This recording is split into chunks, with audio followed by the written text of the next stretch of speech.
हाय viewers. आज हम कुछ वेरिएंस के एनालिसिस देखते हैं।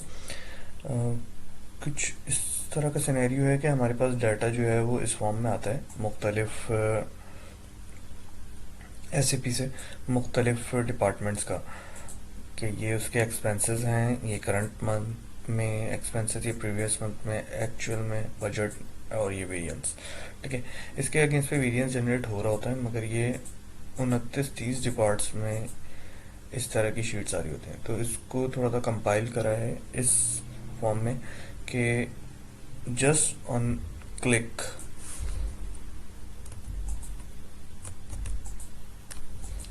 अगर आप 1 लाख के ऊपर डिफरेंस हाईलाइट करना चाहें तो ये जितनी भी शीट्स में 1 लाख के डिफरेंस होंगे ये उनको शो कर देगा। अगर आप 5 मिलियन पे करना चाहें तो ये जितनी भी सारी शीट्स में 5 मिलियन के कमेंट्स, 5 मिलियन से ऊपर जो भी डिफरेंसेस होंगे ये उनको हाईलाइट कर देगा। आइए देखते हैं ये शीट बनी कैसे है।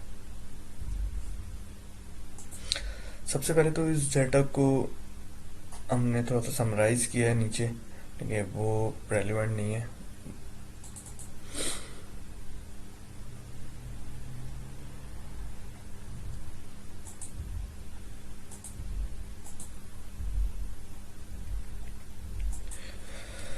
एक कॉलम डाले जिसमें डिफरेंसेस हाईलाइट करवाएं, उसके बाद कमेंट्स जनरेट करवाएं। कमेंट्स जनरेट करने के लिए फॉर्मूला ये देख लें। इफ 046 अगर बड़ा हो 0 से मीन्स परसेंटेज। अच्छा, इसमें मैं बजट लिमिट और ये पहले बता दूं।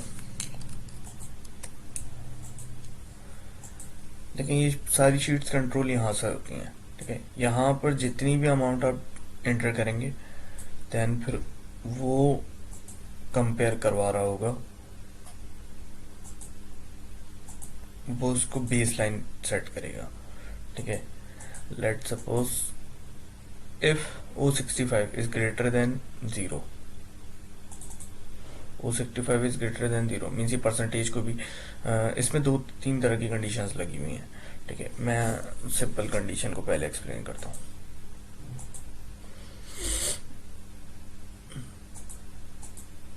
सबसे पहले तो ये करता है,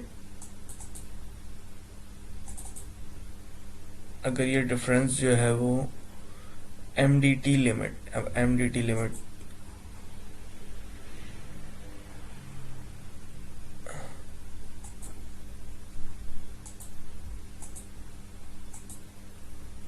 MDT लिमिट ये है, यानी मंथ टू डेट लिमिट। अगर ये MDT लिमिट से बड़ा होगा तो यहाँ पर CMT कर दो। और MDT लिमिट से इस सिनेरियो में कोई बड़ा है ही नहीं, ठीक है। इसको देख लेते हैं। अगर ये बजट लिमिट, दिस अमाउंट इस बजट लिमिट से बड़ा होगा, मीन्स बजट लिमिट में हमने दिया हुआ यहाँ पे 50, ठीक है। ये देखें यहाँ पर क्या है 56। सो अब ये फॉर्मूला वर्किंग किस तरह करता है। इफ 0138 मीन्स ये सेल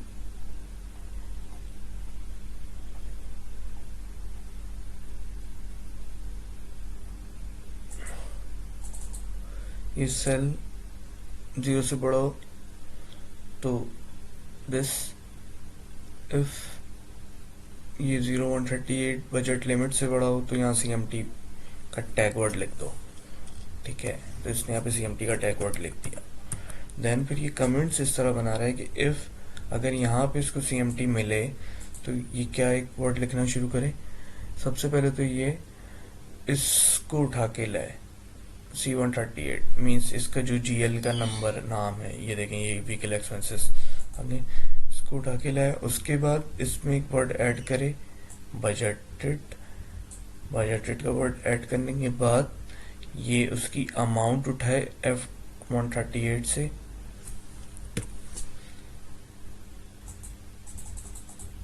F138 से बजट की अमाउंट उठाए, इसको डिवाइड कर ले मिलियंस पे, फिर m और ये दोबारा एक वर्ड लिखिए मिलियंस में कन्वर्ट करने के बाद 0.4 मिलियन, और एक्चुअल में ये वर्ड उठा के लेकर आ जाए। एक्चुअल के बाद ये एक्चुअल का जो भी खर्चा हुआ है उसको डिवाइड करके ले आए। ई एक लास्ट में ई है, E138, ठीक है। इस तरह करके ये अपने कमेंट्स इस शीट पे जनरेट कर लेता है। यहाँ पे एक छोटा सा कंट्रोल नहीं लगा हुआ है। अगर मैं इसको 5 लाख कर देता हूँ तो अब ज़्यादा कमेंट्स नज़र आने लगेंगे।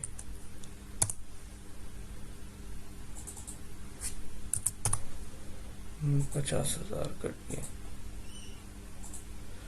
अब देखिए 50,000 पे कमेंट्स की फ्रीक्वेंसी ज़्यादा हो गई, ठीक है। अब उसके बाद ये शीट किस तरह काम करती है कि यहाँ से सिर्फ कमेंट्स रॉस अगर हाईलाइट कर लें, ठीक है, तो ये सारे वो रॉस हाईलाइट हो जाएंगी जो अब कमेंट्स पर पूरी उतरती हैं। इसके बाद एक मैक्रो लिखी हुई है छोटी सी, जिसका काम ये है कि पहले तो सारी ये सॉर्ट जो भी हैं ये कमेंट्स रॉ के ऊपर करता है सारी शीट्स पे, ठीक है। एक लूप लगा हुआ है, सारी शीट पे कमेंट रॉ पे करता है, ठीक है। उसके बाद ये सबको यूं करके कॉपी करता है, यहाँ से कॉपी करता है और सारी शीट्स को इसी तरह यहाँ से कॉपी करता है एक एक करके, और 1 बाय 1 इसको नीचे पेस्ट कर देते हैं।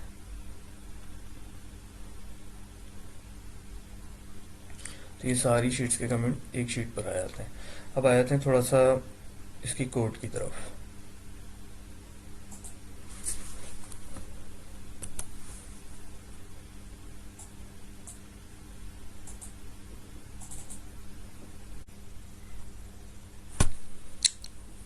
ओके, अब ये जो कोड, इसका कोड है जो डाटा एक्सट्रैक्ट करके यहाँ इस शीट पे लेकर आ रहा है, इसके कोड को थोड़ा सा देख लेते हैं। सबसे पहले ये कोड चलना शुरू करता है यहाँ पे क्लियर मास्टर शीट, ठीक है। क्लियर मास्टर शीट क्या काम करता है मैं 1 बाय 1 करवा के दिखाता हूँ। क्लियर मास्टर शीट पर जैसे ही ये आएगा तो क्लियर मास्टर शीट एक फंक्शन लिखा हुआ है। क्लियर मास्टर शीट के फंक्शन में वो ये करता है कि शीट कमेंट मास्टर एक्टिवेट,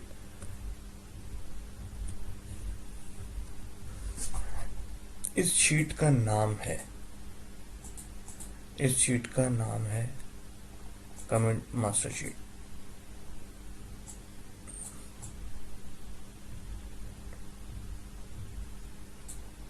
ये देखिए, ठीक है, इस शीट का नाम है, इसको ये एक्टिवेट करता है।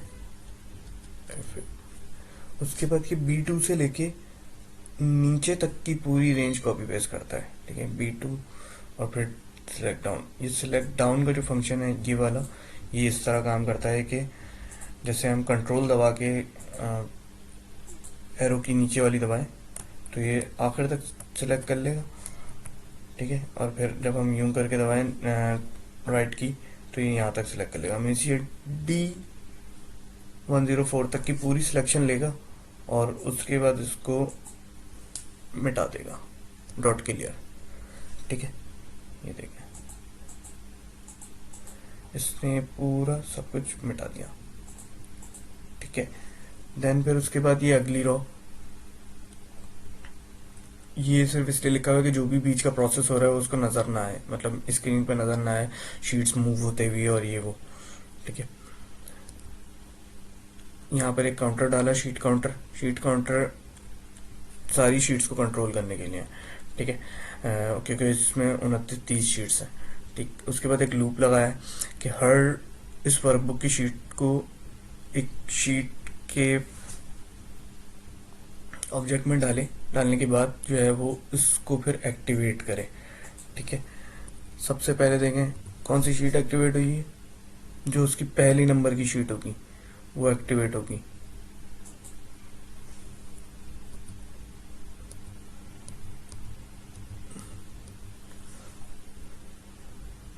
अभी शुरू की 3 शीट्स में उसको N1 पे कुछ मिलेगा ही नहीं। N1 क्यों बोल रहा हूँ मैं, क्योंकि ये देखें यहाँ पे एक रेंज में लिखा हुआ है कि रेंज N1 की वैल्यू अगर वर्कशीट के नाम के साथ एक इक्वल हो।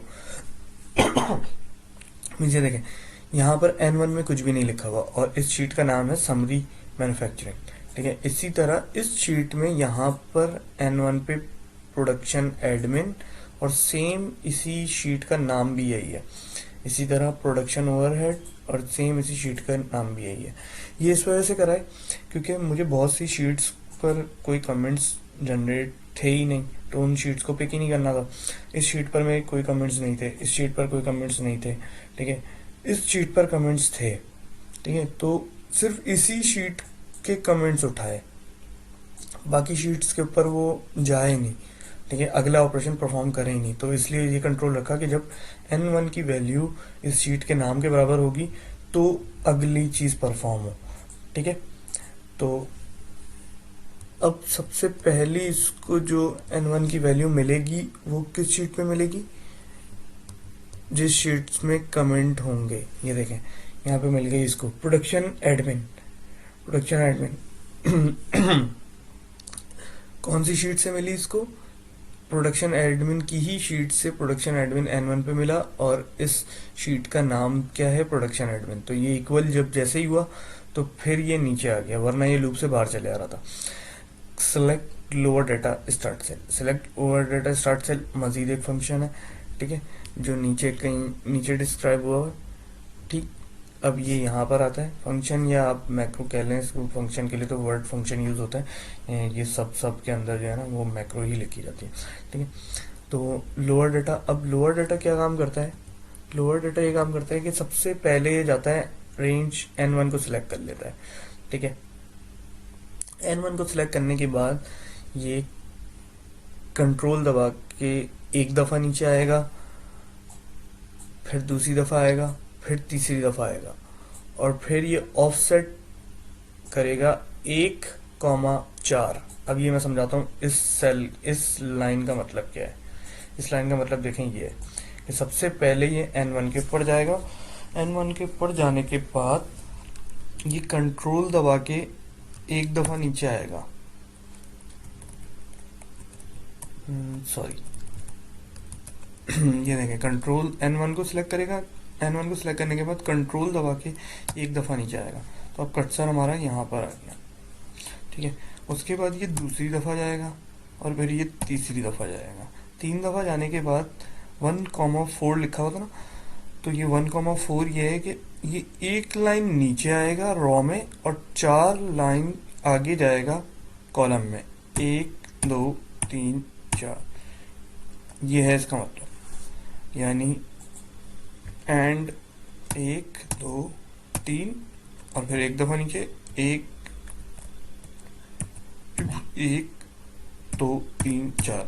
अब ये यहां से सिलेक्शन करेगा, ये चीज सिलेक्ट करेगा, ठीक है। तो ये सबसे पहले इसने क्या करा, इसने सिर्फ रॉ वो कॉलम सेलेक्ट कर लिया, वो सेल सेलेक्ट कर लिया जिस सेल से इसने स्टार्ट करना था, मीन्स ये वाला सेल, ये वाला सेल। अब देखें इस सेल की वैल्यू भी उठा के लेके आ जाएगा ये।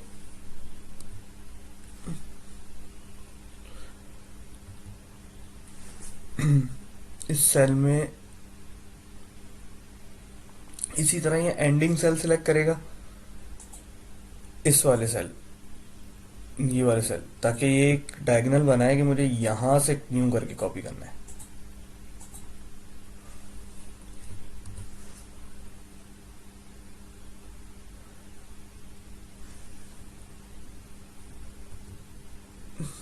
ठीक है। अब उसके बाद जब ये दोनों फंक्शन, ये दोनों मैक्रोज एग्जीक्यूट हो गई, तो अब ये अगली क्या करेगा, रेंज लोअर डाटा और इस पूरे को जितना भी कुछ लिखा होगा इसमें वो कॉपी कर लेगा, ठीक है। लोअर डाटा सेल और प्रोडक्शन, इसको कॉपी कर लिया। कॉपी करने के बाद एक मजीद मैक्रो है copy paste first time. Copy paste first time इस वजह से है कि जब ये फर्स्ट टाइम कॉपी पेस्ट करे तो इस लाइन को भी उठा के कॉपी पेस्ट करे,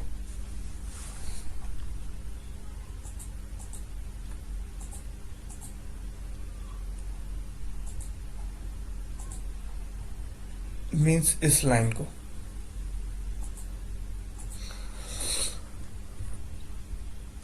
एक्टिवेट करी इसने मास्टर शीट। फिर उसके बाद रेंज बी टू से मतलब उस लाइन को छोड़ के बी टू वाली जिसके ऊपर हेडिंग लिखी हुई थी उसको छोड़ के उसके नीचे कॉपी पेस्ट स्पेशल कर दें।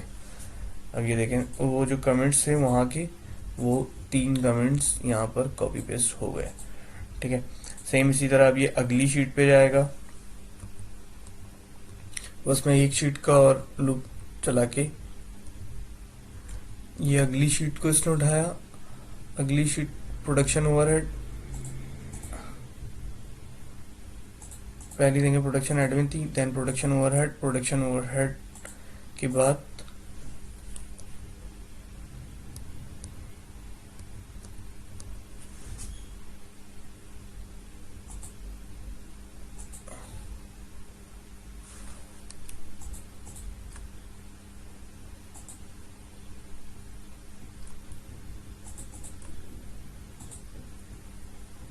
प्रोडक्शन ओवरहेड पर कोई कमेंट्स ही नहीं थे, लेकिन नंबर ऑफ कमेंट्स इसके 0 आ रहे हैं यहाँ पे।